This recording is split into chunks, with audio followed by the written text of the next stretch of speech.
Olá, pessoal da TV Dante. Estamos aqui na segunda semana literária e nós vamos conversar com o escritor Bernardo Kucinski.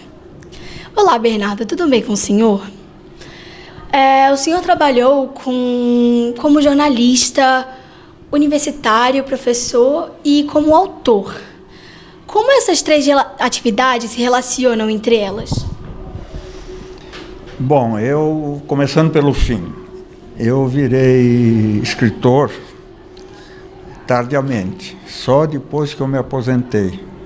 Então, quando eu me aposentei, ficou assim meio um certo vazio na minha vida e de repente deu um estalo e aí eu virei escritor. Então, isso é de uns 7, 8 anos para cá. Antes disso, nunca pensei em ser escritor e nunca tinha escrito ficção. Então, eu fui, na verdade, sempre fui um jornalista. A minha formação e a minha vocação é o jornalismo. Tanto assim que eu me formei em física, mas não exerci a profissão. Logo já comecei a fazer jornalismo. Então, a vida inteira eu fui jornalista. Digamos, essa é a minha constituição como jornalista. E foi como jornalista que eu também virei depois professor de jornalismo. Então é isso, basicamente é isso. O virar escritor foi uma espécie de reinvenção, depois que eu já tinha terminado a minha vida profissional, entende? O senhor possui livros tanto para o público adulto como para o juvenil. Para quem é mais difícil escrever? Juvenil. Eu só tenho um livro publicado para público juvenil e, embora ele tenha saído com uma certa facilidade, foi um momento assim prazeroso que eu escrevi esse livro, eu considero muito difícil escrever para o público juvenil, porque pela minha formação, eu tenho uma formação um pouco assim positivista, por assim dizer, muito objetiva, né?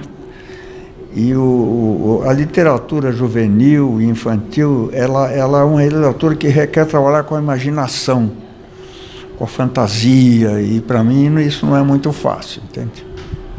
Falando agora um pouco sobre o seu livro Imigrantes e Mascates, como foi contar a história dessa sua vinda para o Brasil? Bom, não é propriamente a minha vida, é a vinda dos meus pais. É uma coisa que é como você se põe a rememorar a infância, né? Então, no fundo, é a história da minha infância. E você revisitar memórias que estão lá meio escondidas, você vai cavocando e tal. Eu acho que é por isso que foi prazeroso escrever esse livro. E agora a última pergunta é que as suas histórias costumam ter uns tons autobiográficos. Como é escrever sobre temas que o senhor vivenciou ou alguém da sua família? Bom, a minha literatura de ficção, embora essa seja essa de ficção que eu estou falando, ela é toda ela muito autobiográfica. Então, eu tenho um livro que chama K, que é sobre uma tragédia que aconteceu na minha família. Eu tenho um outro livro chamado Pretérito Imperfeito, que é também uma história familiar. E esse, Imigrantes e Mascates. Mas são as nossas experiências de vida que nos permitem escrever algo importante, mas o plano em que eu elaboro tudo isso é o plano da ficção, ou seja, é um plano em que eu me alimento das coisas que eu vivi, mas na verdade eu não tento, não são textos biográficos propriamente, entende? Tá bom, muito obrigada pela entrevista. Eu sou Maria Luísa para a TV Dante.